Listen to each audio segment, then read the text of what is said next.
Buenas tardes a todos los que nos acompañan a través de esta serie de conferencias mes con mes, desde el año pasado que iniciamos con los festejos de los 15 años de Geotem y que este año ya vamos cumpliendo 17. Así es, por temas de pandemia y demás, iniciamos los festejos un año después del año real de los 15 años, pero que no nos detuviera eso para festejar. Y estamos entonces hoy teniendo un invitado súper especial que ha estado aquí con nosotros en Geotem y que ha estado en México, conoce muy bien México y los alrededores, y con quien nos da muchísimo gusto compartir el día de hoy esta conferencia de experts de Geotem. Me acompañan nuestro director general, Carlos Pita, y nuestro compañero detrás de cámaras y demás, que ya se está haciendo más presente, Luis Antonio Vargas. Bienvenidos. Luis de Geotem. Gracias, Leo. Gracias, Inge. Gracias. Bienvenidos a todos. Saludamos. Buenos días. Muy bien, pues damos la bienvenida a Matías, que ya está por ahí desde hace un rato con nosotros, afinando detalles. Matías, bienvenido y nos da muchísimo gusto tenerte en Geotem en esta serie de conferencias. Sí, muy bien. Muchísimas gracias por la invitación y hola a todos que están conectados. Muy bien, pues antes de que empecemos, Matías, quiero darles un poco de información acerca de ti a nuestra audiencia para que te conozcan un poco quienes no te conocen todavía. Matías realizó sus estudios de pregrado y maestría en la Universidad Tecnológica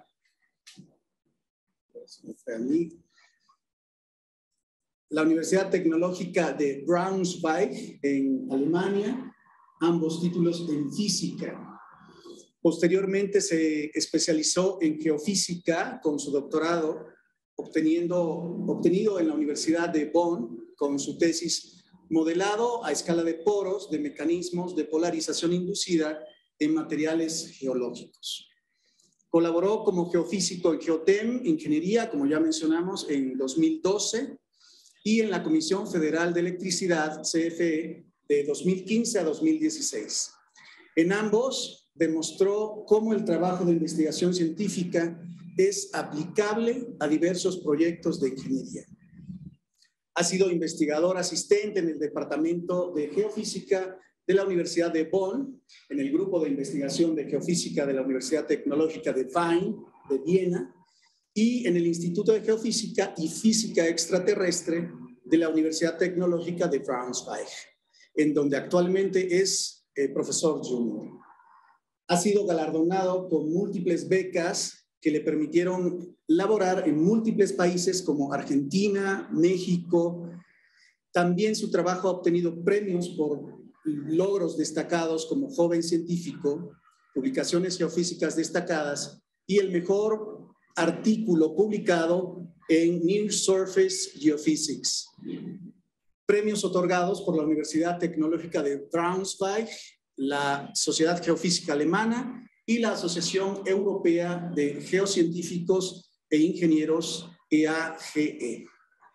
Pues esa es la carta de presentación de Matías, así es que Matías, bienvenido de nuevo y Matías nos va a platicar el día de hoy sobre exploración geofísica en lagos. No obstante, la participación y la experiencia que ha tenido Matías aquí con nosotros y en México, queremos iniciar su conferencia de una manera un poco distinta como acostumbramos tener las conferencias mes con mes, y queríamos platicar un poco antes con Matías acerca de esta experiencia que tuvo en su visita a México. Cuéntanos, Matías, un poco de cuál fue tu investigación durante tu estancia en México y cómo la aplicaste a proyectos en Geotem. Muchas gracias de nuevo. por la invitación y también por ese resumen muy bonito de lo que he hecho en los últimos años. Creo que les voy a pedir una copia de eso para usarlo para el futuro, porque me gustó bastante. Todavía no tengo un resumen tan bonito de todo lo que he hecho. Y acerca de la pregunta, también quería como empezar mi plática con algunas reflexiones sobre cómo nos encontramos, cómo empecé a trabajar en Geotem. Por eso esa primera pregunta me gusta bastante. Y yo les iba a decir que cuando llegué de Alemania a México, llegué como físico, como con ideas como muy de física, de investigación, con muchas matemáticas y muy lejos del campo de aplicación. Y de todas formas estaba muy interesado en la geofísica y por eso me gustó muchísimo obtener esa oportunidad de estar colaborando en Geotem.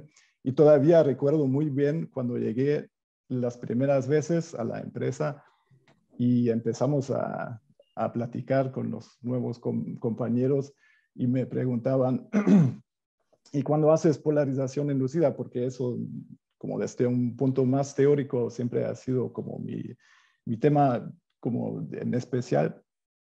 Y cuando trabajas con los datos de polarización inducida, ¿qué código de inversión usas para ver tus datos, para trabajar tus datos? Entonces dije, no, no uso códigos de inversión, lo veo desde un punto muy teórico. Y fue esto más o menos el punto de inicio de nuestra historia, porque de hecho en Geotem empecé a hacer como más geofísico, empecé a usar algoritmos de inversión, trabajé con datos reales del campo. Y sí, esa fue como mi experiencia Geotem, que me volvió geofísico como con experiencia ya más aplicada.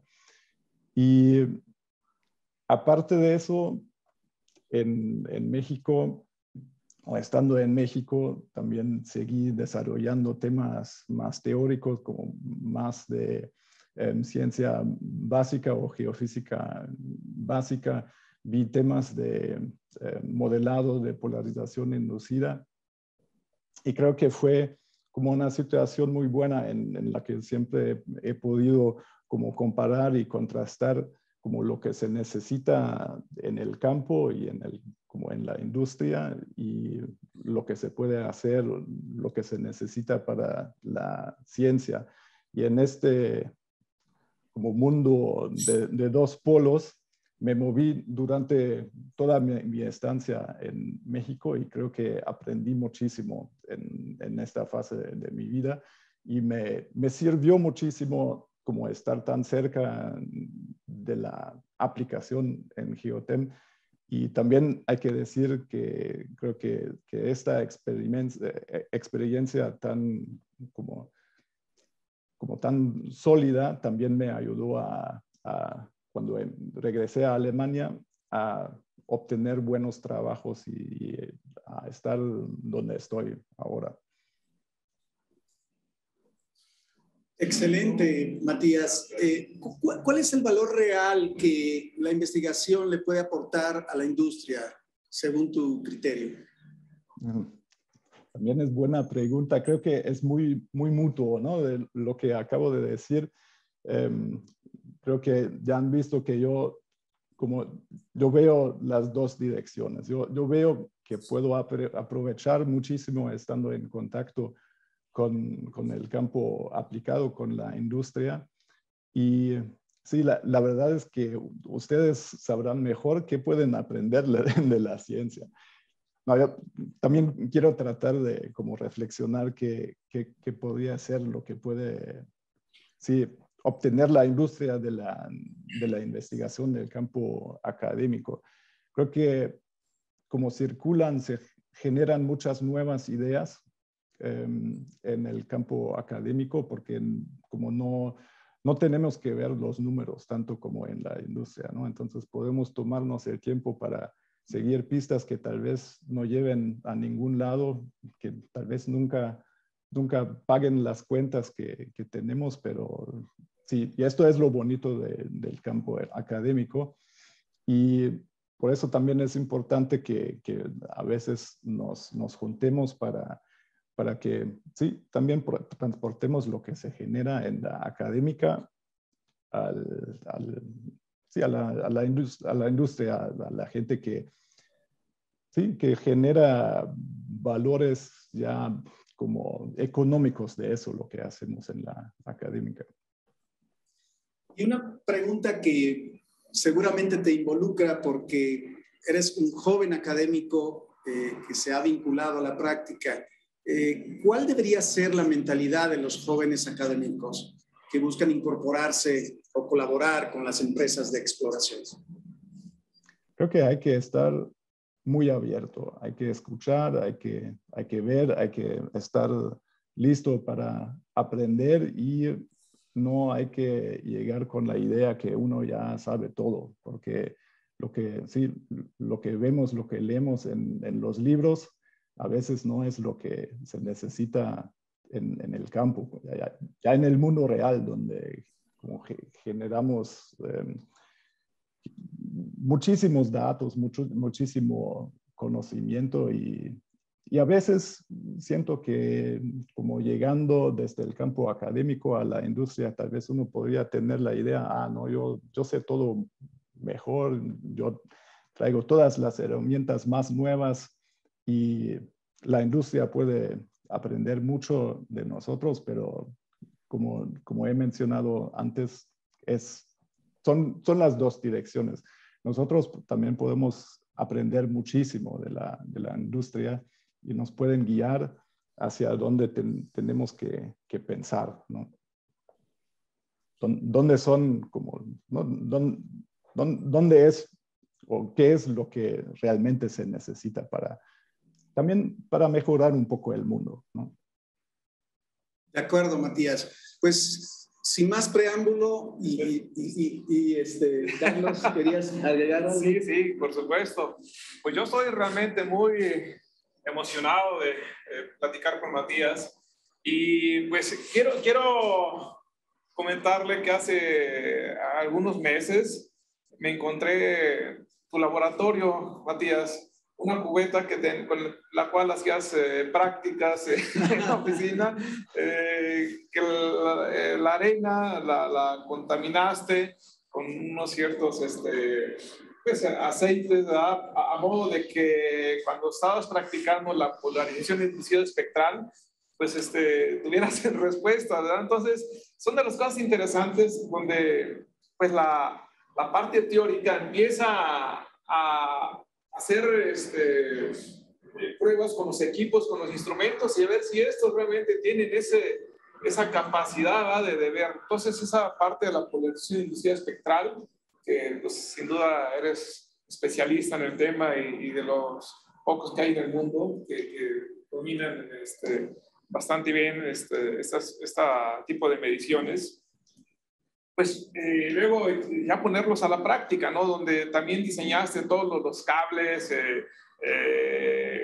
Fue una experiencia muy enriquecedora para Geotem en la parte ya de la práctica y un académico se incorporara a nuestra empresa realmente le dio un valor grande y nos dimos cuenta de que sin duda la industria necesita también crecer con la participación de gente como Matías, que llegan a incorporarse a la industria, ¿no? Y pues un poco de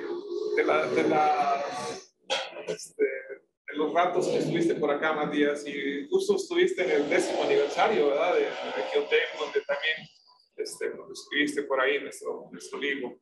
Pues bienvenido, Matías, en verdad, muy contento de que nos acompañes en esta charla, en esta exposición. Gracias.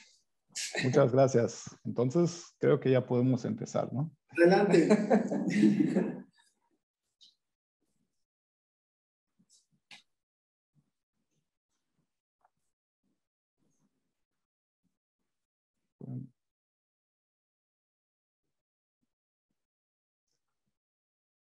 Ok. Creo que pueden ver mi pantalla ahora, ¿no? Sí. Solamente que yo todavía no la puedo ver completa, porque me veo a mí y a ustedes, que también es bonito, pero hay que ver, tengo que ver de lo que voy a platicar. Entonces, cuando me preguntaron si les podía dar una plática sobre algún tema de exploración geofísica, primero pensé en, sí, en mi tema principal, que es la polarización inducida y el entender cómo se generan las señales de la polarización inducida. Pero esto ya, como lo han escuchado, yo ya lo traía desde Alemania y por eso mejor decidí como platicarles de algo que empecé a hacer con ustedes y donde empezamos a crecer juntos en el tiempo que estuve en México, que es una de las cosas o uno de los temas más grandes es la exploración de geofísica en lagos que comenzamos juntos. Ya les platiqué de cómo nos encontramos y cómo Geotem, desde mi punto de vista, me hizo geofísico aplicado. Y eso, como ya hace 10 años, Carlos lo mencionó, que el primer encuentro fue en el 2012.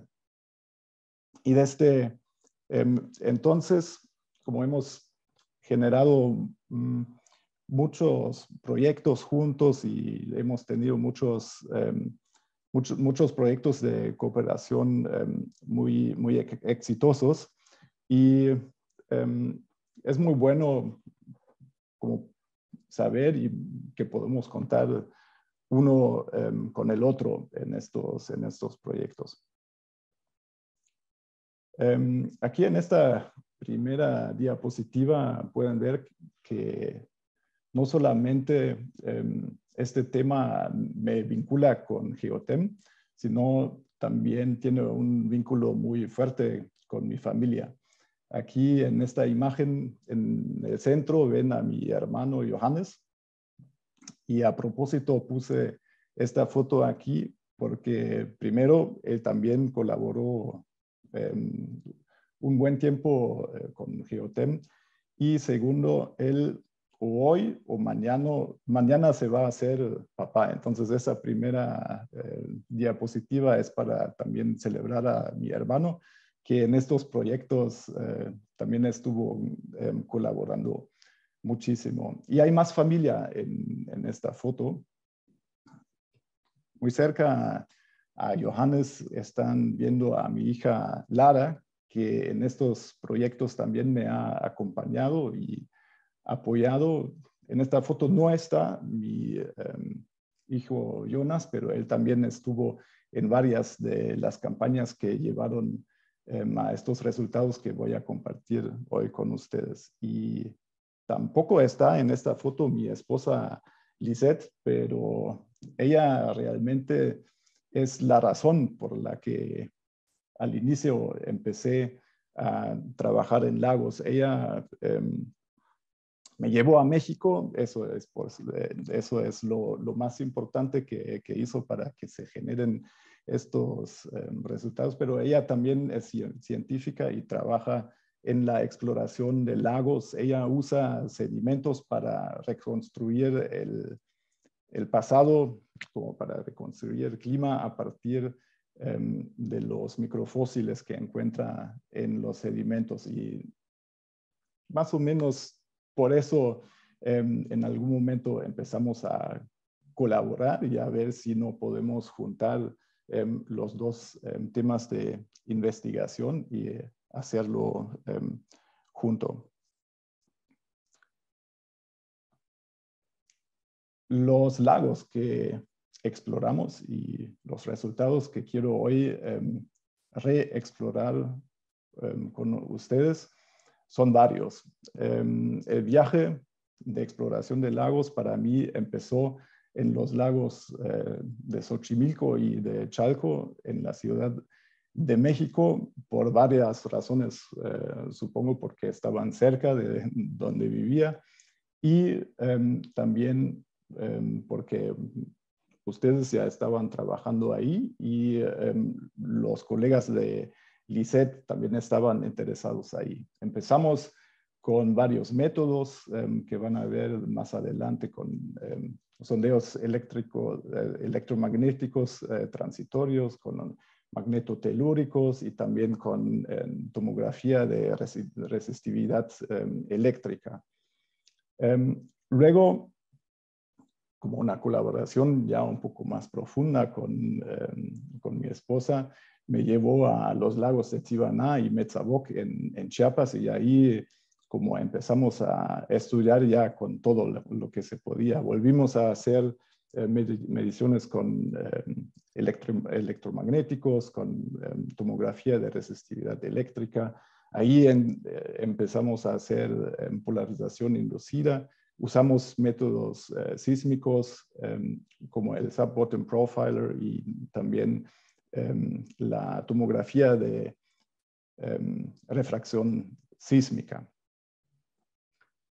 Luego, también en ese área de Chiapas, estudiamos el lago de Najá con métodos eléctricos y con el Sub-Bottom Profiler. Y esos como fueron los proyectos fuertes que desarrollamos juntos con Geotem en México. Y les quiero decir que cada uno de estos sitios al final también como generó una publicación científica. Entonces, fueron tan buenos datos que al final como alcanzaron para hacer o para contribuir también como científicamente. Un tema importante es que para la exploración de sedimentos en lagos o de exploración en lagos, es que se usan sobre todo normalmente métodos de exploración sísmica. Y el hecho de que empezamos a trabajar con métodos eléctricos y electromagnéticos es algo relativamente novedoso. Y eso también nos ayudó a publicar estos resultados en revistas arbitradas. Y también como eso va a ser el enfoque de esa plática, ¿no? Como exponerles cómo pueden contribuir los métodos, digamos, no convencionales de exploración de lagos al conocimiento de los lagos. También en Alemania, cuando regresamos hace 4 años, empecé a estudiar algunos ejemplos. Todavía no tienen la misma dimensión estos proyectos, pero también les quiero mostrar algunas primeras experiencias que hice aquí en Alemania, en un lago en la ciudad de Braunschweig, donde vivimos ahora con mi familia y donde trabajo. Y otro ejemplo en un lago en una ciudad cercana a Alemania, donde empezamos a trabajar con métodos eléctricos y al final también les voy a mostrar algunos ejemplos de mediciones con georadar en el agua. Y con todo esto les quiero dar una impresión, sí, de lo que podemos hacer con métodos no sísmicos en la exploración de lagos. Empezamos en el lago de Xochimilco. Ahí recibí la invitación del Instituto de Geología, más bien el Instituto de Geofísica, de la doctora Beatriz Ortega, que ella estaba trabajando en esta zona de los viveros Nezahualcóyotl, que anteriormente, como ustedes saben, era el lago o parte del lago Xochimilco. Y ahí el Instituto de Geofísica, la doctora Beatriz, ya había hecho una perforación justamente en el área donde unos años después se hizo una de las grandes y profundas perforaciones de la Conagua. Y ahí hicimos 2 perfiles, tomamos datos en 2 perfiles de tomografía eléctrica. Y les voy en la siguiente, primero, ustedes seguramente casi todos conocen el método de la tomografía de resistividad eléctrica. Sin embargo, vi que hay algunas personas que no vienen de la geofísica, entonces les voy a explicar muy rápidamente que inyectamos corriente al suelo, medimos diferencias de potencial eléctrica o voltajes para reconstruir las resistividades en el subsuelo. Y esas resistividades nos dan una idea de los estratos que están en el subsuelo. Entonces se ve así cuando se realizan estas mediciones. Aquí tenemos una foto del trabajo de campo con el Instituto de Geofísica en los viveros de Nezahualcóyotl, y aquí muy cerca del punto de donde tomé la foto se ve el equipo con el que hicimos las mediciones. Ya en la siguiente diapositiva vemos el resultado de estas mediciones, y aquí encontramos como varias capas abajo de la línea, empezando con un estrato muy interesante de cenizas endurecidas. Es este estrato rojo. Voy a poner el laser pointer. Este estrato rojo lo interpretamos como esas cenizas endurecidas que se encuentran en la zona ahí abajo. Tenemos sedimentos realmente lacustres, finos y de alta conductividad. Un poco más abajo, aquí en el fondo, casi no alcanzó la perforación que hizo el Instituto de Geofísica, pero aquí en el fondo vemos que tenemos un estrato con un contenido un poco más elevado de arenas. ¿Por qué les muestro estos resultados? Son un poco, tal vez un poco aburridos. Son casi capas horizontales, pero a mí me llamó mucho la atención esta exploración bastante pequeña, porque nos permitió como reconstruir una imagen sí, la topografía de un lago antiguo, porque este estrato de cenizas se tiene que haber impuesto sobre una batimetría, una topografía del fondo del lago que estaba en este lugar cuando hubo la erupción que puso en este lugar esa capa de cenizas. Entonces, a partir de la geometría de este contacto entre las primeras 2 capas, podemos realmente obtener una imagen de cómo se miraba el fondo del lago antiguo de Xochimilco en el momento de la erupción que se hizo bastante cerca. Entonces, este fue el primer ejemplo. Luego hicimos también muy cerca exploraciones en el lago de Chalco, donde no solamente colaboramos con los institutos de la UNAM, sino también en este entonces ya estaba trabajando en la CFE, y me acompañaron compañeros de Geotem Ingeniería. ¿Y por qué hicimos mediciones en este lugar, en el lago Chalco? Eso fue porque hace unos años, ya ni recuerdo bien en qué año, creo que fue en el 2016, se hizo una perforación científica para conocer toda la columna sedimentaria y también como de sedimentos volcánicos en el lago de Chalco. Y nosotros, antes de que se hiciera esta perforación, el proyecto se llama el MexiDrill. Fuimos a hacer mediciones de electromagnéticos por transitorios y también magnetotelúricos, para sí tener una idea de lo que tenían que esperar los que iban a perforar en este sitio. Aquí primero tenemos una impresión de cómo se veía el sitio de perforación de MexiDrill en Chalco. Y en la siguiente diapositiva vemos como la idea de los sondeos electromagnéticos por transitorios.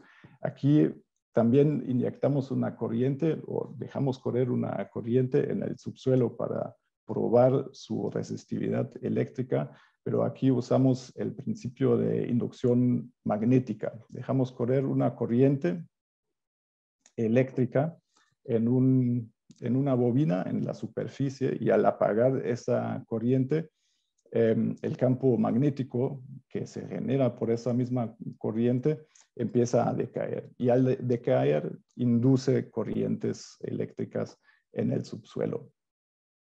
Y estas corrientes otra vez generan un campo magnético que se puede medir aquí con la misma bobina o una bobina más pequeña. Así se veía el equipo en el campo, el Terratem, bastante pequeño y bastante móvil. Entonces es una tecnología muy bastante eficiente que estoy feliz de haberla empezado a usar en México. Y el otro método es el método magnetotelúrico, donde usamos ondas electromagnéticas naturales que se generan por relámpagos y también por corrientes en la ionosfera. Y esas ondas penetran el subsuelo, las podemos medir, su campo eléctrico y su campo magnético, y a partir de estas mediciones y haciendo un análisis en diferentes frecuencias, también podemos obtener información de cómo varían las resistividades eléctricas en el subsuelo. Entonces, estas mediciones en el campo se ven así. Usamos este equipo de magnetotelúricos, y sí, es chistoso porque este equipo se fabrica en Braunschweig. Ahí está la sede central de la empresa Metronics. Y ahí también ahora estoy yo, solo como dato curioso. Entonces, de esas mediciones obtuvimos estos resultados que muestro aquí. Este es el modelo de resistividad que obtuvimos del sondeo transitorio, donde vemos diferentes capas de sedimentos, y después lo pudimos correlacionar con los primeros resultados de las perforaciones de MexiDrill que vemos aquí en esta figura, o en esta parte de la figura. Y los principales contactos entre estratos más conductores y cada vez más resistivos se correlacionan bastante bien con el contenido de depósitos volcaniclásticos dentro de la columna resistiva, de la columna litológica en el lago Chalco. Sobre todo, se pudo ver bastante bien aquí en este sondeo TEM el contacto entre los sedimentos con contenido de arcillas, sedimentos lacustres, y el basalto que está abajo de toda esta secuencia sedimentaria. Estos fueron nada más dos sondeos, 2 puntos. Mi primer encuentro con estos métodos aplicados a sedimentos lacustres. Y luego tuve como la suerte de poder también como ver datos que Carlos Pita ha coleccionado durante décadas que él está trabajando en la zona sur de la Ciudad de México. Y esta base de datos histórica y actual, como contiene muchísimos sondeos TEM y también viejos sondeos eléctricos verticales. Y aquí con esta línea ejemplo que pude extraer de esta base de datos, les quiero mostrar que con este tipo de datos podemos analizar como la historia sedimentaria de toda la cuenca de México. Aquí vemos muy bien cómo se sobreimpusieron los sedimentos lacustres arcillosos, muy conductores sobre la base volcánica, que consiste de basaltos y algunas capas intermedias donde hay mucha mezcla, ¿no? Entre gravas volcánicas y sedimentos lacustres. Esa imagen es una imagen muy, muy suavizada, pero nos puede dar una idea muy buena de la geometría como general que tienen los sedimentos en la cuenca de México. A una escala muy grande, ¿no? Aquí esta línea tiene una longitud de casi 40 kilómetros y la profundidad máxima es como de 400 o 500 metros. La escala más grande que les voy a mostrar aquí. Entonces, ¿qué aprendimos o qué aprendí yo realmente de estas primeras mediciones en la Ciudad de México? Aprendí que los métodos eléctricos que usamos y los electromagnéticos sirven bastante bien para diferenciar diferentes capas sedimentarias y de los que contienen estos depósitos lacustres. Luego también vimos muy bien en la última diapositiva que estos métodos nos pueden dar una estimación de los grosores de los depósitos lacustres y podemos trabajar en escalas muy variadas. La pregunta que queda es si estos métodos también funcionan en lagos actuales, ¿no? Si lo podemos también aplicar en lugares donde tenemos un primer estrato, ¿no? Como desde el punto geofísico, que no es duro, donde no podemos caminar, sino que es de agua.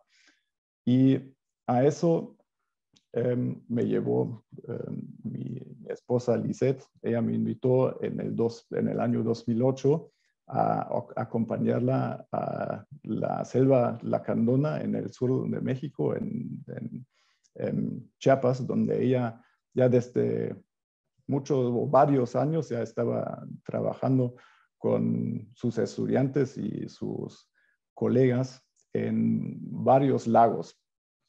Aquí la geología es de karst, ¿no? Entonces hay muchísimos lagos y como la región es muy retirada, no hay muchos poblados, estos lagos se prestan muy bien para estudiar cambios climáticos. Entonces, este proyecto se desarrolló otra vez junto con institutos de la UNAM. Nos apoyaron compañeros de Geotem Y aquí también empecé a colaborar en el campo con Adrián Flores Orozco de la Universidad, la Technische Universität en Viena. Y luego, como este proyecto duró varios años, también se involucró gente del Instituto de Geosistemas y Bioindicación de la Technische Universität Braunschweig, donde actualmente está trabajando Lisette. Entonces, uno de los eventos más especiales en esta zona que también hicieron que como trabajáramos mucho más de lo que previsto en la zona, fue el hecho de que desapareció un lago, una laguna, no un lago, el lago Metzabok, en el 2019, como pueden ver en esta diapositiva. Aquí a la izquierda, esa foto la tomé en el año 2008, cuando hicimos varias mediciones en los lagos llenos de agua. Y como en la primera mitad del año 2009 empezó a reducirse el nivel del lago y para terminar vacío como en verano del 2009 y tuvimos la oportunidad de regresar a este mismo lago para hacer mediciones e investigaciones en el fondo del lago expuesto. Y eso fue como un gran regalo para comparar los datos que obtuvimos desde la superficie y no sabíamos muy bien si servían o no, con los datos que obtuvimos después en el fondo del lago. Entonces, ¿qué hicimos aquí? Con el apoyo de Geotem, pudimos hacer un estudio bastante grande, generar muchos datos de Subbottom Profiler, que es una metodología sísmica, si uno lo quiere así, porque es un método sonar que emite impulsos acústicos o sísmicos que se reflejan en los contactos entre el agua y el sedimento y también entre los diferentes estratos, las diferentes capas sedimentarias y al final también con la roca base. Entonces, este es uno de los métodos que normalmente se usa para explorar los fondos de los lagos. Pero vamos a ver que en algunas ocasiones estos métodos no nos pueden dar buena respuesta y que también nos pueden servir mucho los métodos eléctricos y electromagnéticos. O sea, así, esa es una impresión de cuando se tomaron estos datos. Ahí nos apoyaron Alberto Razo y Emilio García y también Carlos Cruz estaba en este viaje de campo. Y sí, aquí creo que sí, aquí en esta foto ven el aparato, el Subbottom Profiler y la embarcación bastante bonita y cómoda que tiene Geotem para este tipo de estudios. Esta imagen es un ejemplo muy bonito de los datos que se obtuvieron en esta ocasión en el lago Metzabok, que después se vació un año después. Y lo que vemos primero son aquí es la reflexión que correlacionada con el fondo del lago. Entonces esta capa aquí es el agua. Y después vemos varias capas sedimentarias abajo del fondo del lago y diferentes zonas con diferentes como características sísmicas. Y lo más bonito desde el punto geofísico fue que después pudimos regresar al mismo lugar un año después para tomar fotos de las estructuras que anteriormente se habían explorado con esa técnica, ¿no? Creo que sirve muy bien para ilustrar que lo que se ve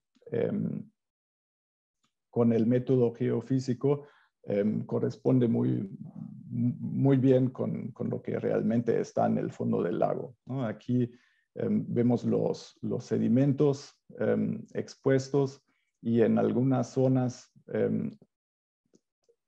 existen estos outcrops, esas formaciones de caliza que sobresalen la capa de sedimentos que cubre el fondo del lago. También hasta se ven algunos canalitos aquí como depresiones pequeñas que luego ya caminando sobre el fondo seco también pudimos tomar algunas fotos. Entonces, eso nos da una impresión de por qué normalmente se usan los métodos sísmicos para hacer este tipo de exploración. Se hacen muy rápido en el campo, la interpretación es intuitiva como se ve en este ejemplo.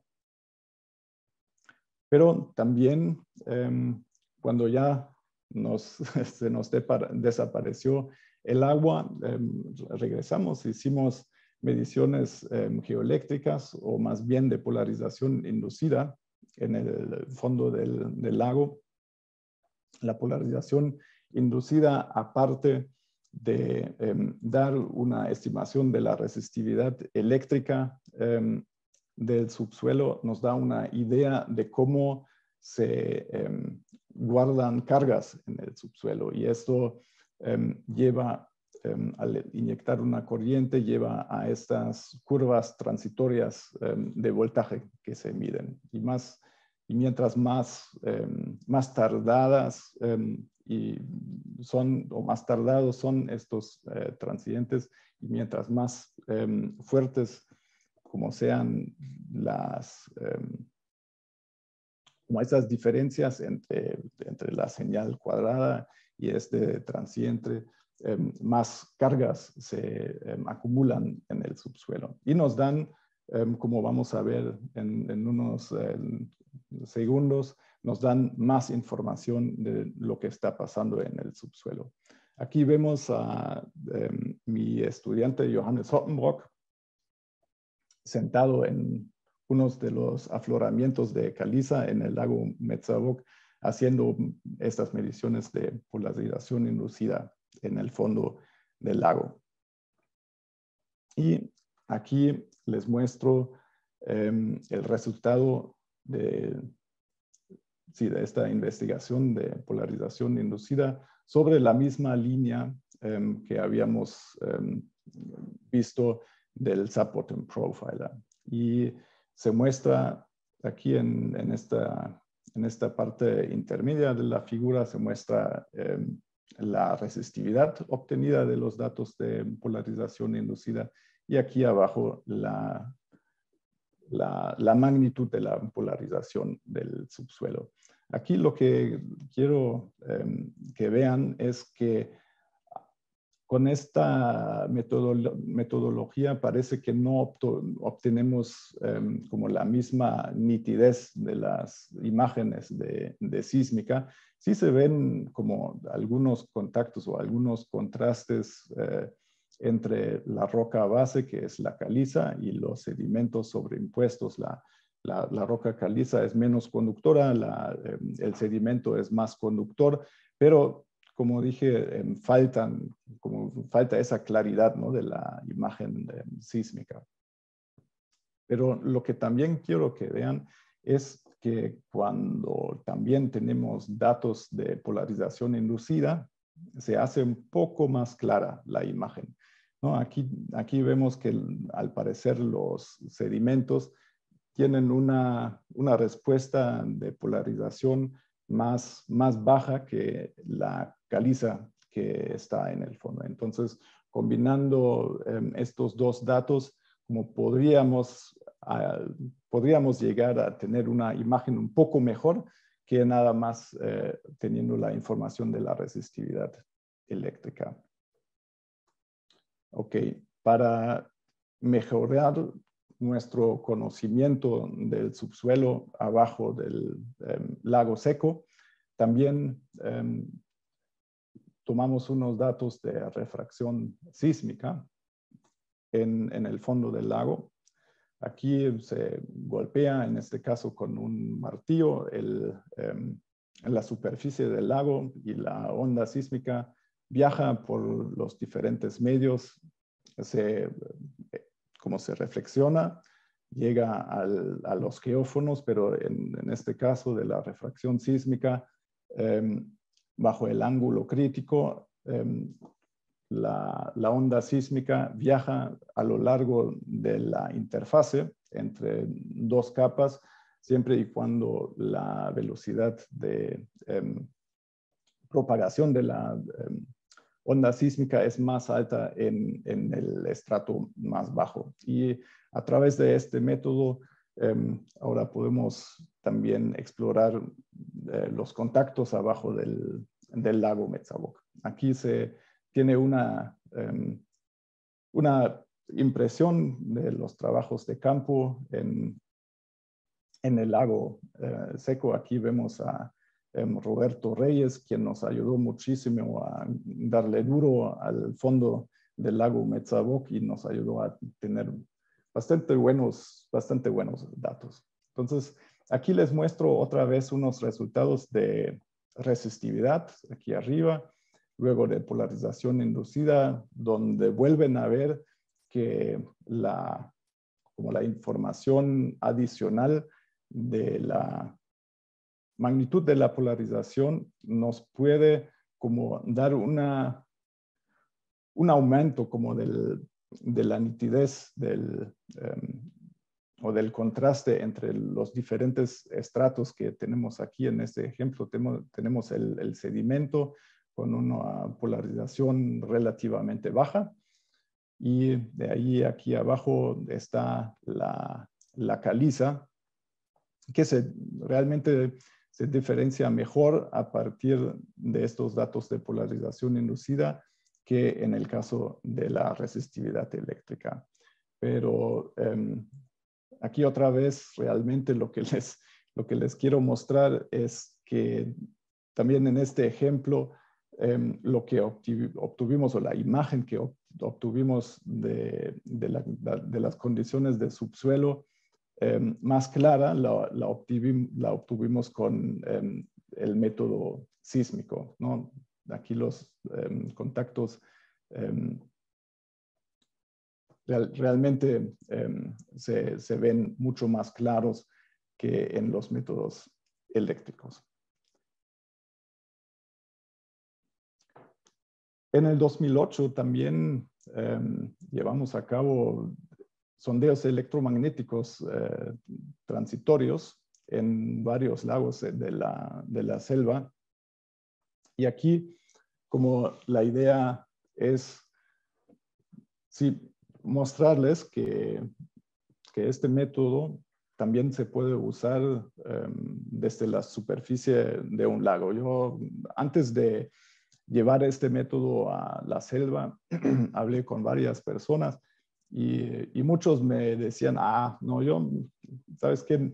Yo no creo que esto vaya a funcionar. Hay mucho oleaje y se va a mover mucho la bobina que vas a tener flotando en la superficie del lago. Yo no creo que vayas a poder medir buenos datos, y como para evitar que ustedes también lo crean, aquí les van como algunos ejemplos, o un ejemplo muy bonito de lo que logramos hacer con este método bonito en la selva. Aquí tienen una impresión de cómo se veía el setup, la configuración que usamos en el lago, aquí el lago Najá. Usamos como unos tubos de PVC que juntamos en el agua para darle forma y rigidez a la bobina de TEM que usamos. Y el equipo se encuentra aquí en la lancha y nos movíamos lentamente a través en el lago para tomar mediciones en puntos cercanos. Aquí les muestro el resultado que obtuvimos en el lago Metzavok. Arriba ven el modelo de resistividades obtenidos a partir de estos datos de TEM, donde primero vemos el contacto entre el agua y los sedimentos en el fondo. Después vemos como aquí una capa bastante gruesa de sedimentos conductores que son otra vez los sedimentos arcillosos, bien conductores, y encima de estas arcillas vemos una parte no tan conductora que después la interpretamos como depósitos como de arena y sobre todo de arena que depositó ahí el río Naja que entra en esta área. Y abajo de las arcillas, por lo menos en algunas partes, vemos la caliza que otra vez con valores altos de resistividad. Estos datos fueron tomados en el año 2019 y 2018, perdón. Y un año después volvimos a ir y tuvimos la muy buena oportunidad de verificar esta imagen y estas interpretaciones a partir de datos de polarización inducida en el dominio del tiempo.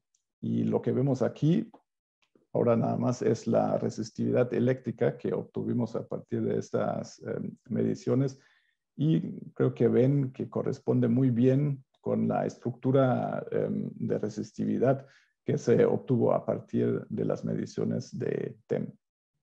Y aquí tenemos un detalle muy importante que les quiero mostrar, porque aquí en el lago Metzavok, que no es el lago Metzavok, es el lago Tsivaná, ahora me estoy dando cuenta. También aquí hicimos mediciones con el Sub-Bottom Profiler, ¿no? Obtuvimos muy buenos resultados aquí en las partes donde tenemos las calizas, donde hay sedimentos lacustres sobreimpuestos, como lo vimos en el ejemplo del lago Metzavok. Pero en esta zona aquí del delta, donde hay arenas en la superficie, tenemos unas reflexiones muy fuertes en el fondo del lago y somos prácticamente ciegos de todo lo que hay abajo. Entonces no hay penetración de la señal sísmica en esta zona y realmente nada más podemos ver dentro de estos depósitos deltaicos cuando usamos métodos electromagnéticos o eléctricos, ¿no? Entonces, ese ejemplo es para demostrarles que sí hay situaciones en las que no son útiles los métodos estándares de exploración en lagos y donde sí nos pueden ayudar bastante y brindar información complementaria y mucho más completa los métodos no estándares para este tipo de exploración. Entonces, eso es lo que quiero que nos llevemos de esas diapositivas como información, que los métodos eléctricos sí funcionan en lagos. Entonces, no hay problema con el oleaje si podemos hacer mediciones electromagnéticas también en los lagos y podemos obtener muy buena información que no hubiéramos tenido sin utilizar estos métodos. Ahora, vimos que las imágenes eléctricas tienen una muy baja resolución. Y la pregunta que quiero discutir ahora es cómo tal vez podríamos mejorar la resolución de las imágenes eléctricas.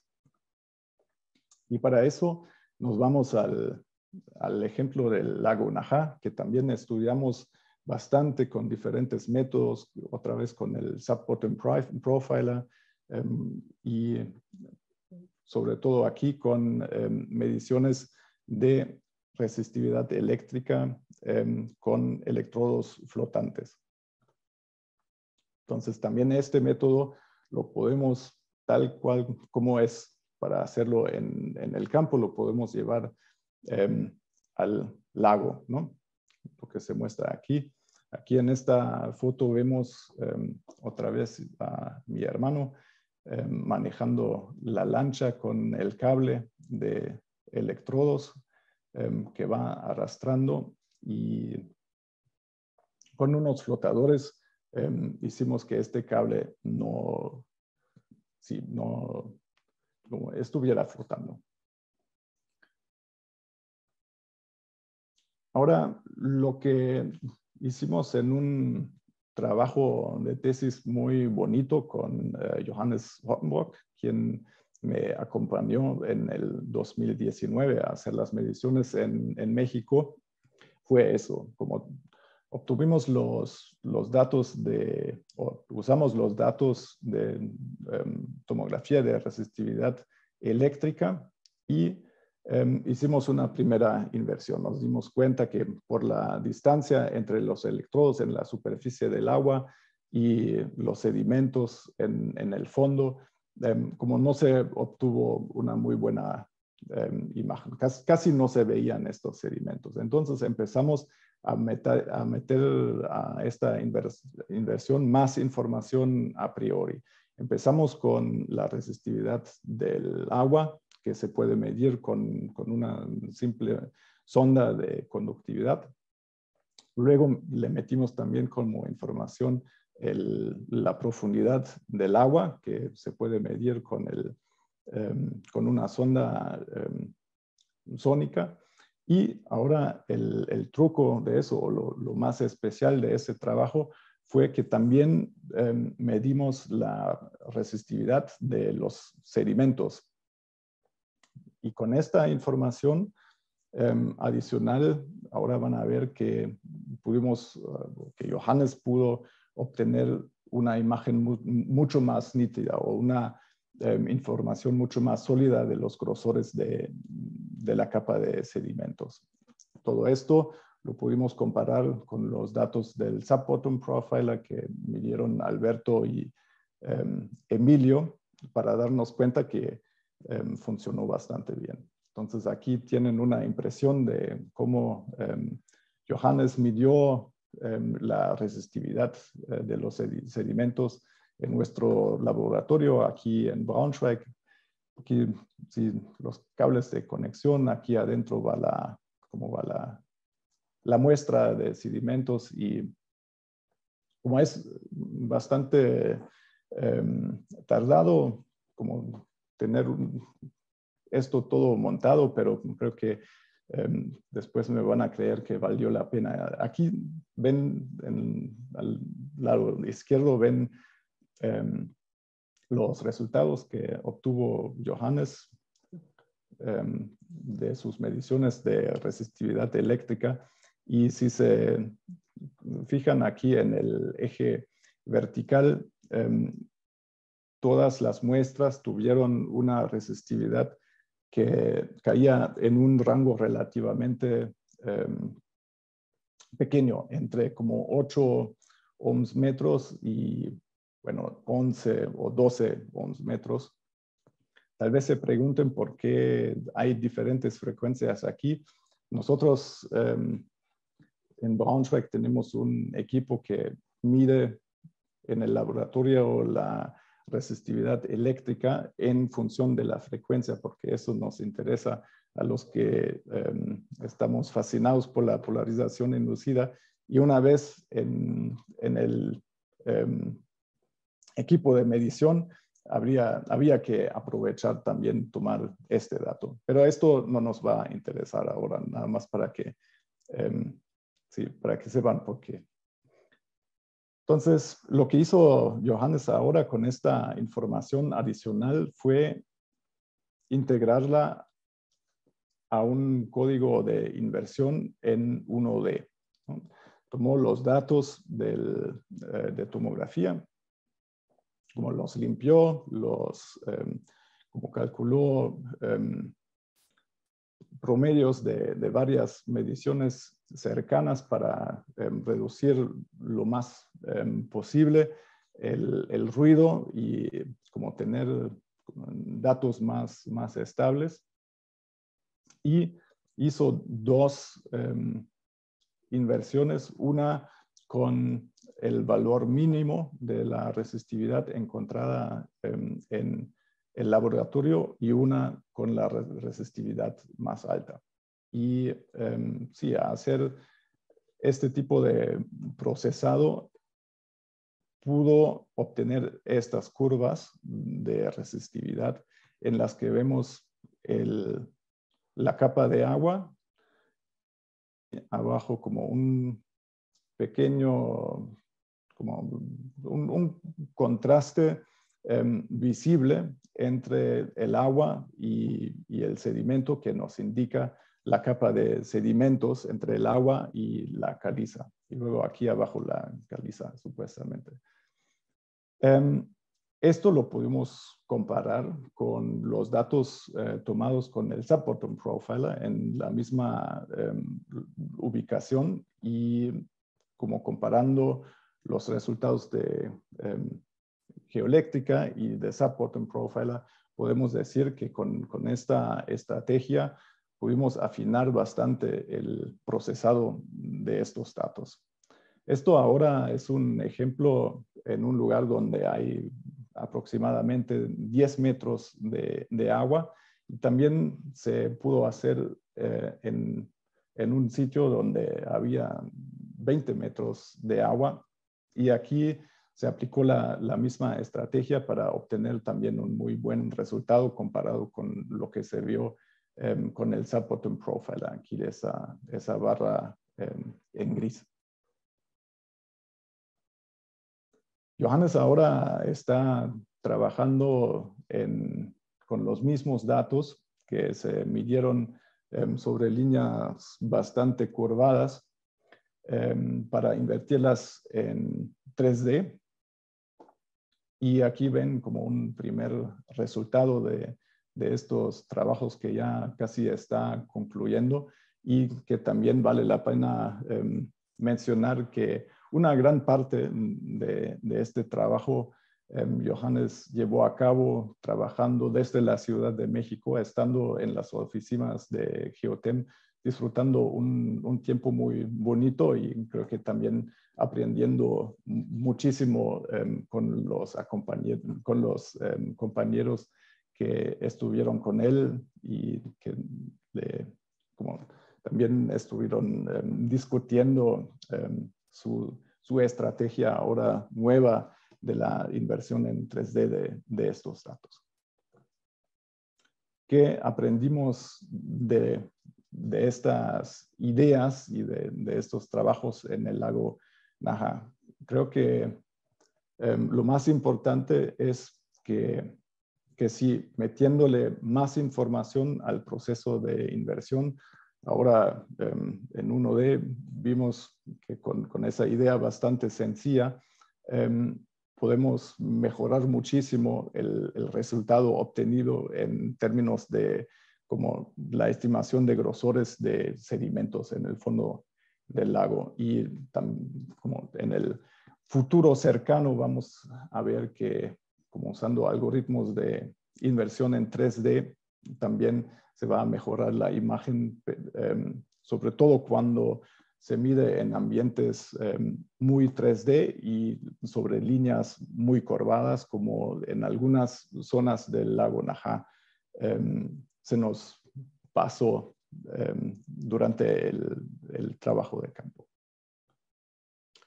Entonces, la última pregunta es si también estos métodos me funcionaron en Alemania. Ahora estoy en Braunschweig. Esta diapositiva nada más es para darles una impresión donde estoy ahora y también como darles una impresión que puede ser un lugar bonito para visitarnos, ¿no? Aquí pueden explorar zonas muy viejas de las ciudades que son muy diferentes a lo que tienen en México. Entonces, esa es una invitación de cuando tengan ganas, siempre nos pueden visitar en Braunschweig para conocer estos lugares personalmente. Entonces, aquí vemos una imagen satelital de una parte de Braunschweig. Aquí está el instituto donde trabajo ahora, donde también trabaja Johannes Rottenborg. Y este año, por primera vez, llevamos nuestro equipo de geoeléctrica, a un lago bastante cercano. Y para probar si también podemos obtener buenos resultados aquí en Braunschweig. Tomamos datos en 2 líneas en este lago relativamente chiquito de más o menos 100 metros de diámetro, y nada más les quiero compartir algunas impresiones de los trabajos de campo y también como mencionarles que aquí, como dato curioso, nuestros equipos son un poco más viejos y como no pudimos medir en modo continuo con la lancha en movimiento, y por eso simplemente por el hecho de que el equipo es viejo y no puede hacer muy rápidamente las mediciones que se requieren para estas mediciones continuas. Y aquí en Braunschweig, por eso como fijamos una línea con una cuerda, y a lo largo de esa cuerda instalamos los electrodos flotantes. Aquí otra impresión, otra estudiante mía, Ruth, que nos estaba acompañando a este lago. Aquí ven los flotadores que ayudan a mantener los electrodos en la superficie del lago. Y aquí vemos el primer resultado de esta medición, que también me parece bastante interesante. Lo primero que vemos es como la capa de agua, que es relativamente conductora, y abajo del agua, aquí no tenemos sedimentos como en los lagos en el sur de México, sino aquí tenemos un material muy orgánico, ¿no? Con muy alto contenido orgánico, que es la turba, ¿no? Son restos de plantas muertas que se acumularon en el fondo de este lago. Y el otro dato aún más curioso es que abajo de este lago hay una estructura casi vertical. Y esto lo explicamos con la geología local. Aquí en Braunschweig tenemos mucha sal en el subsuelo, y cuando esa sal con el agua subterránea a veces se disuelve, deja unas cavidades que después de mucho tiempo se pueden colapsar, y justamente una estructura así de colapso hizo que se formara el lago que exploramos aquí. Entonces, con esta imagen podemos entender por qué tenemos aquí estos contactos abajo del lago. Entonces, aquí aprendimos que también en Alemania estamos capaces de hacer estas mediciones, pero por lo menos en la universidad todavía no tenemos el equipo para hacer estas mediciones igual de bonitas como en México. Y la última pregunta que quiero hacer y responder aquí en mi en mi ponencia es la pregunta de ¿qué tal si metemos el georradar al agua? Con esa duda siempre me había quedado y hace poco que lo pude probar en un estanque de tratamiento cerca de Braunschweig. Aquí la idea es de la exploración de este estanque. Aquí tratan el agua que sale de una planta de tratamiento antes de conducir esa agua al río, ¿no?, cercano. Y conforme van pasando los años, este estanque se llena de sedimento. Y la idea aquí era explorar esta capa fina de sedimentos para obtener una estimación del volumen de material que se tiene que remover para mantener este estanque en funcionamiento. Este proyecto lo llevamos a cabo con una empresa local, Geolog, que como a veces me recuerda un poco Geotem, porque también tiene un jefe que está abierto a nuevas ideas y busca la cercanía con la academia y sí, apoya proyectos de cooperación de este tipo. Y lo que hicimos aquí fue otra vez medir algunas líneas. También usamos la tomografía de resistividad eléctrica en este proyecto, pero no obtuvimos muy buenos resultados con los datos de resistividad. Aquí vemos a Johannes y otro estudiante, Yannick, preparando el cable de geoeléctrica cerca de este estanque. Y estos son los resultados que obtuvimos. Aquí vemos ahora que metiéndole alguna información a priori con la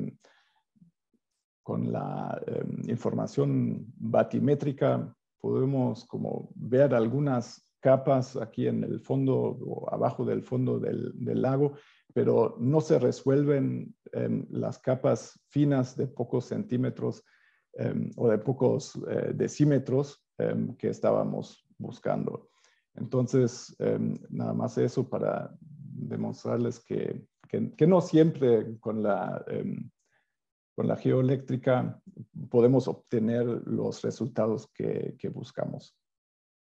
Entonces, el georadar, como ustedes saben, funciona muy parecido a la sísmica de reflexión, solamente que se usan ondas electromagnéticas que se reflejan en los diferentes contactos entre materiales. Por eso usé aquí la misma imagen.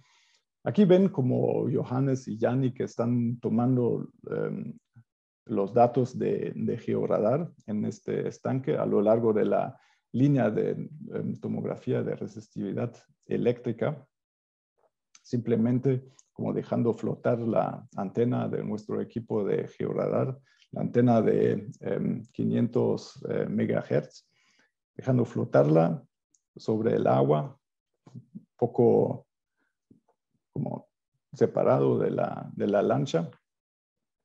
Y en la siguiente diapositiva pueden ver que como esta idea o esta técnica del georadar también nos puede funcionar como reemplazo o muy parecido al Subbottom Profiler. Aquí vemos la comparación entre la profundidad que obtuvimos con el georadar, que se ve como el primer reflejo, con la profundidad que medimos con este equipo sencillo de una forma directa, ¿no? Y vemos que coincide bastante bien el dato del georadar con esto. Y lo que también vemos es que si podemos resolver una capa de un material como diferente a lo que después hay aquí abajo, que es como Así que es un material bastante grueso que usaron para formar la batimetría en el fondo de este estanque. Y aquí abajo, a una profundidad de alrededor de 1 metro, viene una capa de arcillas que nos amortigua la señal de georadar bastante.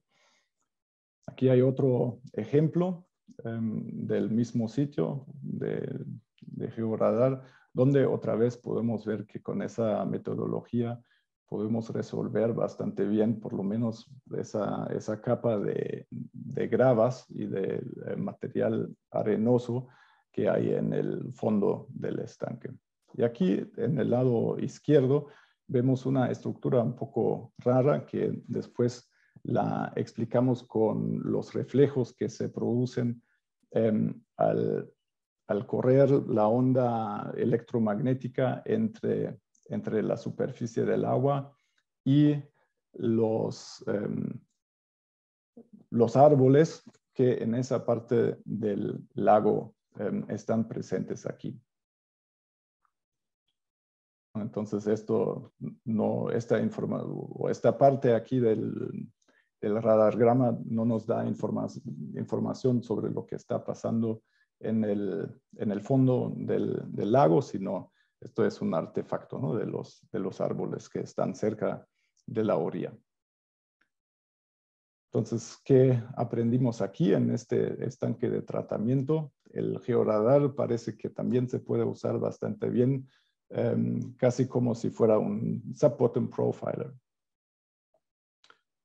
La pregunta que queda abierta, por lo menos para mí hasta ahora, es la pregunta de qué tan profundo podemos llegar con el georadar. Este estanque fue bastante somero, con poca agua de entre 1 metro y 1,5 metros. Y esto es algo que voy a estar explorando en los próximos meses para ver qué tan profundo podemos llegar con el georadar. Entonces, aquí continuará de alguna forma. Entonces, ¿qué he querido mostrar con esas diapositivas? Yo creo que vimos que los métodos sísmicos y de sonar son las herramientas tal vez más adecuadas para explorar de una forma eficiente y rápida y también intuitiva los sedimentos en el fondo de los lagos.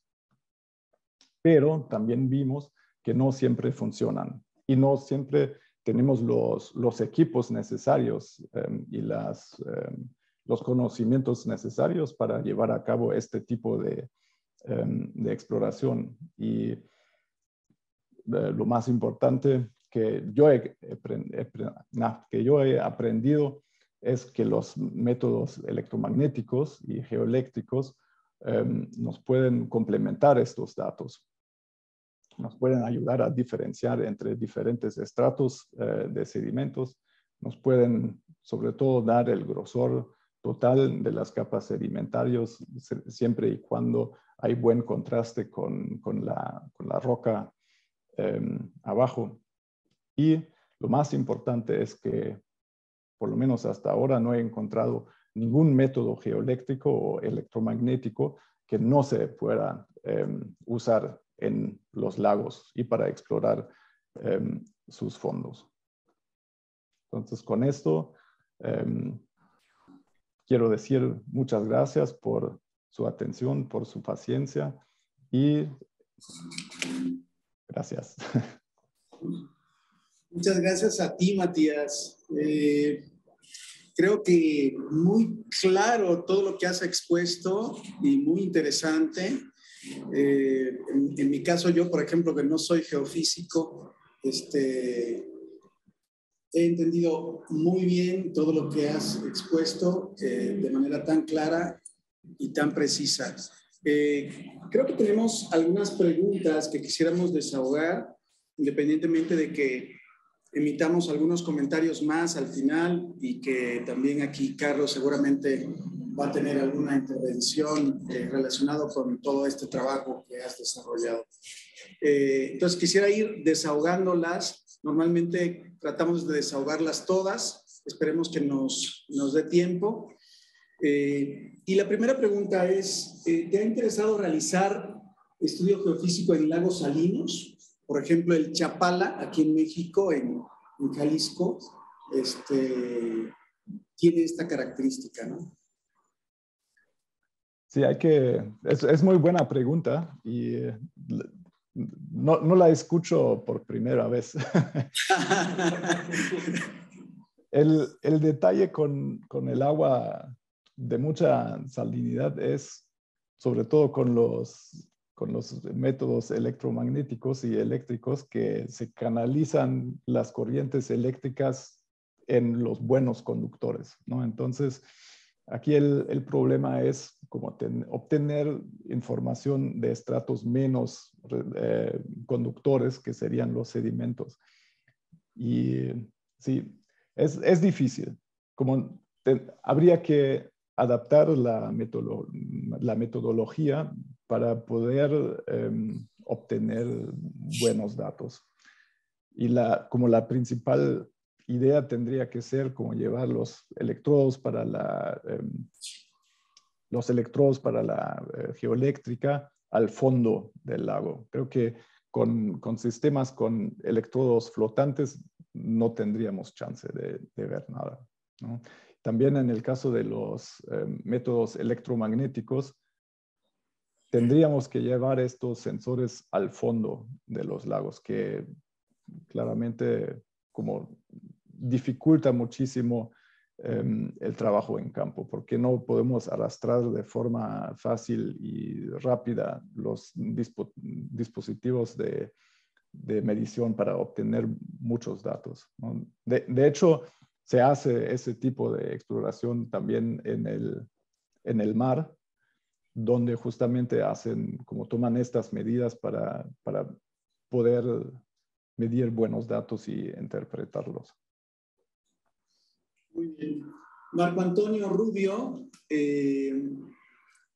comenta: felicidades, Matías, por este grato viaje de métodos geofísicos aplicados a este país de lagos y lagunas. Abrazo desde México. Y pregunta: actualmente está el reto de encontrar recursos de litio en México y se ha documentado en más de 30 lagunas del altiplano mexicano, desconociéndose profundidad de sedimentos arcillosos. Y la pregunta es: ¿qué método geofísico puede ser el más eficaz para determinar profundidad y volumen de potenciales materiales litíferos en lagunas secas? Muchas gracias por esa pregunta. La verdad es que no sé qué respuesta tiene este tipo de depósitos. Sí se asocian muy bien con los estratos arcillosos, que yo entendí la pregunta así, tendríamos chance, ¿no?, de obtener información sobre los paquetes de arcillas, Sí. para tratar de que nos guíen a estos yacimientos. Pero la verdad es que no tengo mucho conocimiento de cómo se asocian estos depósitos con las arcillas. Muy bien, pues ahí está, Marco, el comentario. Armando Calderón, el ingeniero Armando, saludos, ingeniero que siempre nos acompaña, comenta: para verificar el fondo de arena o tierra en dársenas de maniobras o puertos de abrigo, se requiere conocer la atracción de los planetas, la luna, si es que se encuentran alineados o no lo están, debido a que provocan las mareas conocidas como alta mar y baja mar. Y su pregunta es: ¿esto lo realizan ustedes para lagos? ¿Se requiere conocer el cero, digamos, de sisigias o no es necesario? Yo creo que sí, nada más voy a ver si entiendo bien la pregunta. En la exploración marina tenemos las mareas, ¿no? Sí. Y asociado a eso, como diferentes grosores de la capa de agua, ¿no? Entonces, cuando son pronunciadas, las mareas, hay que tomar esto en cuenta al procesar los datos, ¿no? Y hay que tener un buen dato o un dato robusto sobre esto. En los lagos no tenemos este efecto de las mareas y por eso, sí, el nivel de agua como a escala de tiempo de las mediciones que hacemos no varía, ¿no? Entonces, este dato no lo tenemos que tener en cuenta. De acuerdo. En este caso. Ahora, si tomamos en cuenta que en los lagos en Chiapas también tenemos fluctuaciones a lo largo del año del nivel del agua, por lo menos en algunos lagos, cuando hacemos varias mediciones en diferentes estaciones del año, claramente también tendríamos que como llevar con una bitácora y tomar en cuenta las diferentes profundidades de agua para poder comparar los datos. Correcto. Como complemento, Matías, nada más ahí, la batimetría siempre va agregada a la adquisición de información, entonces siempre hay una forma de controlar sí. esa diferencia de agua, ¿no? La tabla de agua. De acuerdo. Jacob Valdés te comenta, saludos Matías, muchas felicidades por todos los estudios que realizas y que son bastante interesantes. Así es que, gracias. Mariana Hernández pregunta, ¿este tipo de sondeos podrían tener algún efecto en la fauna o flora del lago, Matías? Sí, esa también es muy buena pregunta, muchas gracias, porque es crítica, ¿no? Sobre todo cuando uno va a un sitio protegido, un sitio de conservación. Y sí. De hecho, sí, también nos las han hecho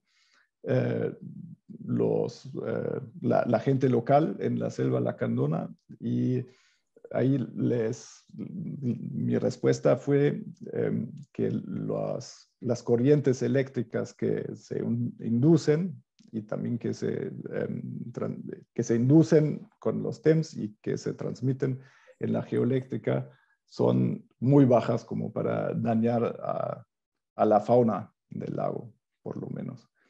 De hecho, aquí en Braunschweig, cuando hicimos las mediciones en el lago, aquí en Braunschweig, redujimos o limitamos la corriente que inyectamos creo que 10 miliamperes, que por lo menos para nosotros todavía no son mortales o no son peligrosos, ¿no? Además teniendo en cuenta que ahí hay peces y que no los queremos matar.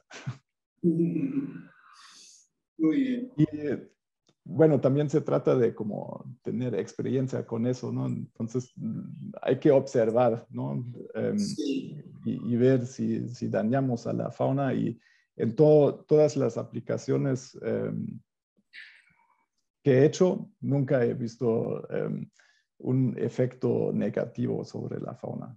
Entonces también estoy como por este lado, como práctico, estoy bastante convencido que no estamos haciendo mucho daño al lugar.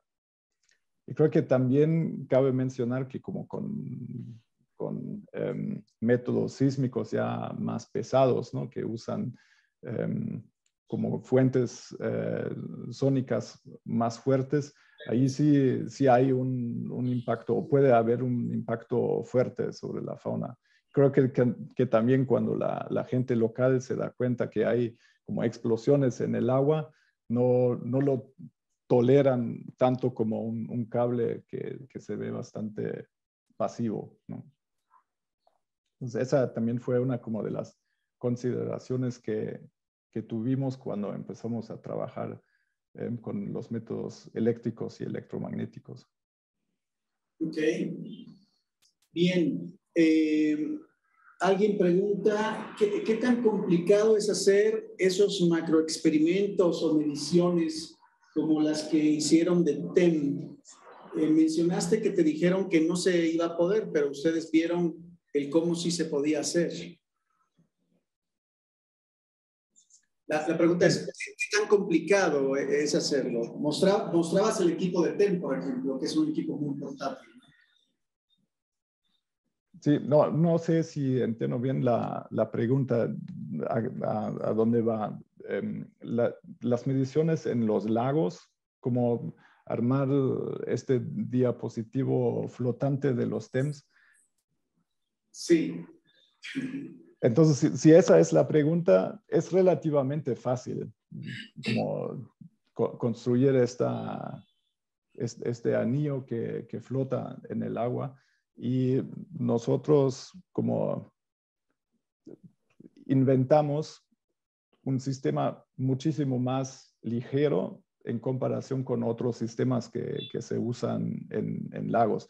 Normalmente se busca tener como un anillo muy rígido para tener una geometría muy bien definida, pero esto es costoso, ¿no? Tanto en términos de material que se tiene en transportar, como también el tiempo que se requiere para preparar el dispositivo en el agua. En cambio, nosotros nada más usamos como tubos de PVC de una pulgada de diámetro y realmente se arma rápidamente desde la orilla.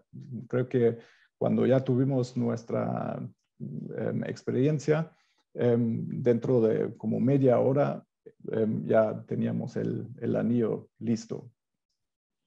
Y sí, listo para medir. De acuerdo. Iván Granados comenta, muy interesante la charla, y pregunta, dentro de tu experiencia en métodos electromagnéticos someros en zonas lacustres, ¿has tenido oportunidad de comparar estos resultados con métodos sísmicos pasivos? No. Simplemente, gracias por la pregunta, pero no he tenido la posibilidad de comparar con datos pasivos. Muy bien. Había otro comentario del ingeniero Calderón, pero creo que quedó contestada con tu respuesta anterior y estaba relacionada con el mismo tema, relacionada con la pleamar y la bajamar. Federico Siderac comenta, felicitaciones por la presentación y hace una consulta. Los paleolagos que aparecieron al inicio de la charla, ¿serán cuaternarios? ¿Y cómo te imaginarías el tratamiento de estos métodos geofísicos con paleolagos más antiguos, espesos y aflorantes, por ejemplo, triásicos?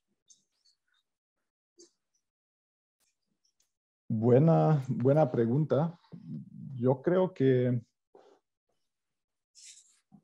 el detalle más importante es como el tener un contraste, ¿no? Entre el relleno lacustre, los sedimentos lacustres y la roca base. Y por lo que yo sé, o yo me imagino, aunque los paleolagos sean muchísimo más antiguos y el material ya sea muchísimo más compactado y endurecido, todavía sigue siendo como de origen arcilloso, ¿no? Y todavía va a tener su conductividad elevada. Entonces, sin haberlo hecho en la práctica, me imagino que todavía lo podemos ver si se cumple este requisito, ¿no? Del contraste eléctrico. Muy bien. Antonio Galván comenta, buenas tardes Matías, excelente charla, muchas felicidades. Mi pregunta es, cuando realizaste el levantamiento de georradar, ¿cómo le hiciste con el odómetro para que éste fuera marcando la distancia que justo ibas avanzando en la lancha? Sí, gracias también, muy buena pregunta. Ahí nos guiamos en la línea de tomografía eléctrica y simplemente hicimos las mediciones a mano, ¿no? Entonces no usamos un hidrómetro, sino si paramos cada metro para tomar una lectura a mano. Pero me imagino que como para hacerlo un poco más rápido, también podríamos, por lo menos cuando las distancias o las líneas no son tan largas, también podríamos usar diferentes dispositivos, ¿no? También hay hidrómetros que funcionan con un hilo, que en este caso se podrían usar. Tal vez otro pequeño comentario más. Sí.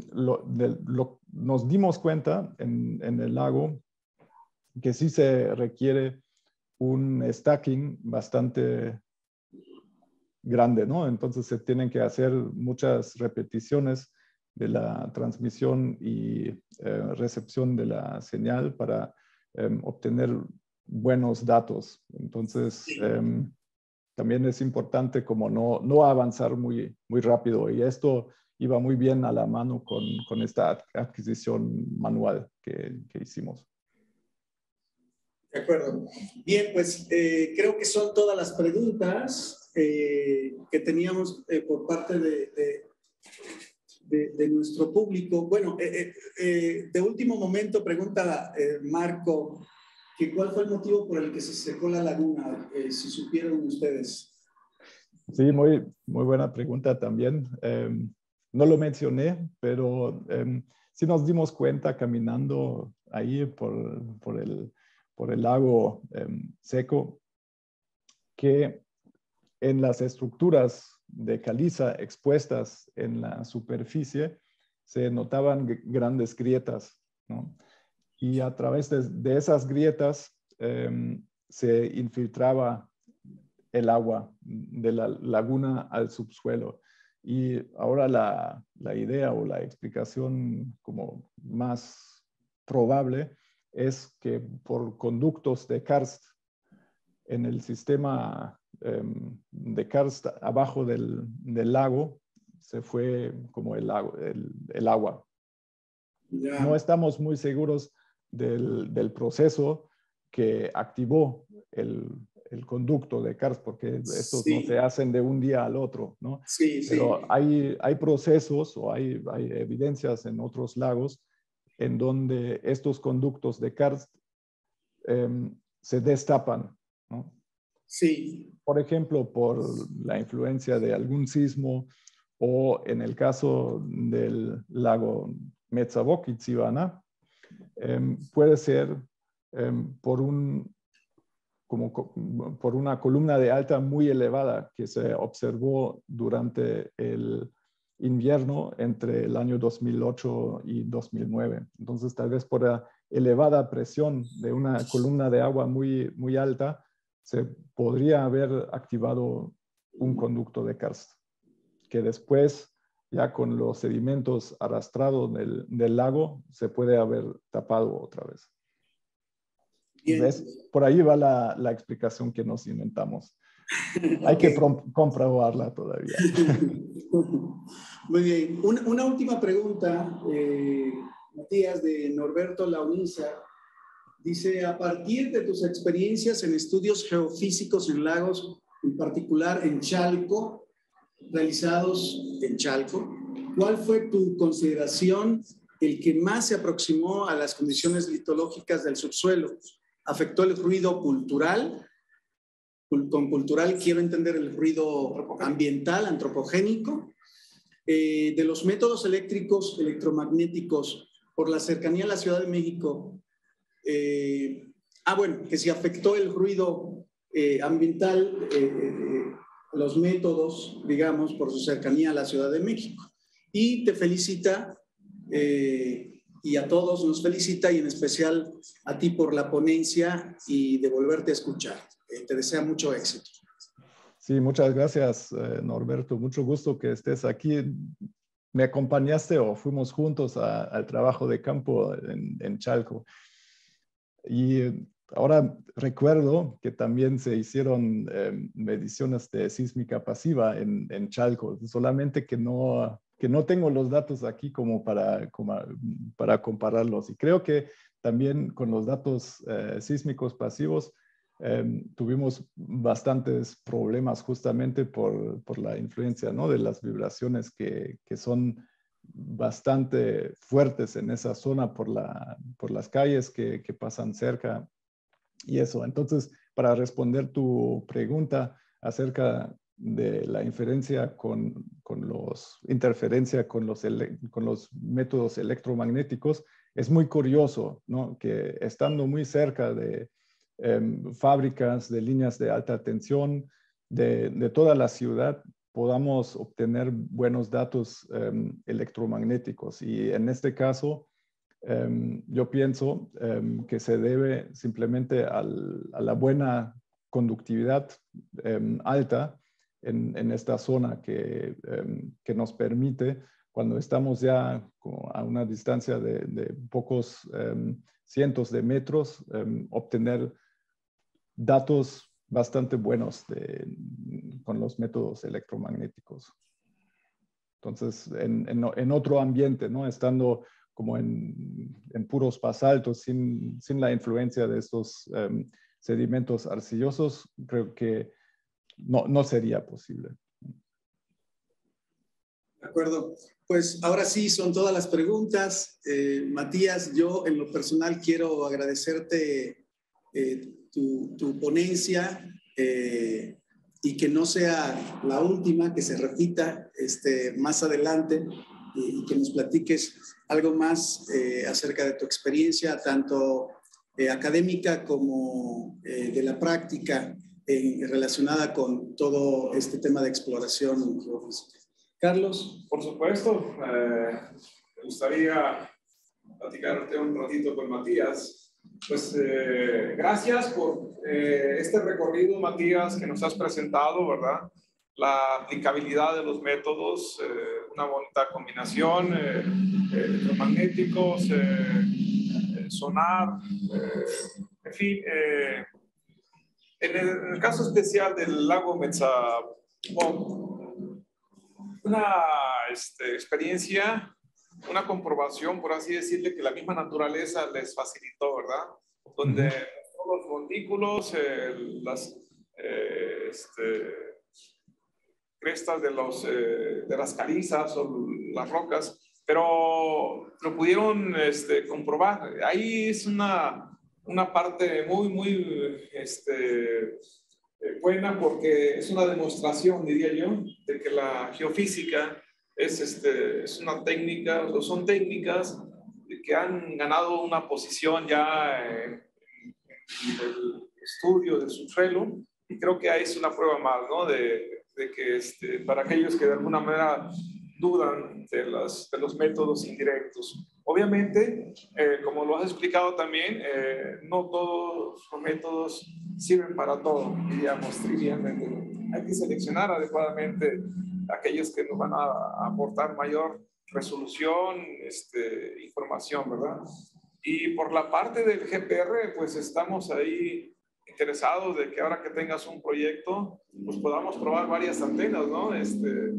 Afortunadamente la tecnología hoy en día va también pues avanzando, y tenemos algunas antenas que creo que la parte del stacking lo hace pues bastante bien, o sea, el apilado es bastante grande, y sobre todo esa flexibilidad de manejar la profundidad, es decir, es una antena, por ejemplo, de 209 GHz, super stacking, hiper stacking, le nombran. Entonces, pues sería una buena oportunidad de probarlo en algún método, recuerdo, en algún lago, y vamos a a ver qué tanto nos permite profundizar, ¿no? Combinado también con el Subauto Profiler, ¿no? Sí, sí, sería, pero súper interesante. Pues, nuevamente, agradecerte, Matías, esa disposición que siempre has tenido con Geotem, para todo el equipo, para que se siga difundiendo los trabajos de geofísica, y es una de las misiones que a través de esta sesión de experts se está llevando a cabo mes a mes, ¿verdad? Entonces, gracias también aquí a los compañeros que son los encargados de esta difusión y entran temas de geofísica, de ingeniería civil, mecánica de suelo, estructuras, en fin, es un poco variado, alineado justo a lo que los servicios de Geotem están enfocados también, ¿verdad? Pues agradecerte, Matías, y pronto nos veremos ahí en el colegio, creo, de geofísicos. Sí. Muy bien, muchísimas gracias otra vez por haberme invitado, por haber hecho muy buenas preguntas, por haberme escuchado, y me alegro mucho de a lo mejor verlos ya pronto en agosto cuando estemos en México para hacer una práctica de campo. Otra vez espero que en Xochimilco, Chalco, algún viejo lago. Entonces uno siempre regresa a los lugares que son bonitos, y entonces muchas gracias y nos vemos pronto, espero. Gracias, Matías. Gracias, Matías. Antes de terminar la transmisión, quisiéramos agradecer también a quienes participaron aquí con nosotros en la plática con Matías, e invitarlos a la plática del siguiente mes. Como saben, es el último jueves de cada mes, y en julio sería el jueves 28 de julio, y tendremos de invitado a Dieter Müller con un tema titulado Modelado e Inversión CSAMT para aceite y gas. Entonces, vamos a tener ese tema el siguiente mes. Por ahí les va a llegar la invitación, como siempre, y así es que los invitamos a que participen con nosotros también el próximo mes.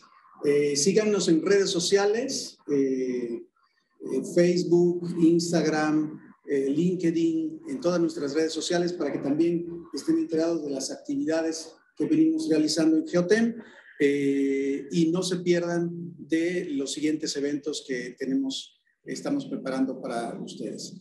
Con esto yo me despido. Luis, muchas gracias. Carlos, muchas gracias. Y Matías, de nuevo, muchas gracias. Estamos en contacto y les deseo a todos muy buenas tardes. Yo soy Leonardo Veras. Muy buenas tardes. Adiós. Hasta luego. Adiós.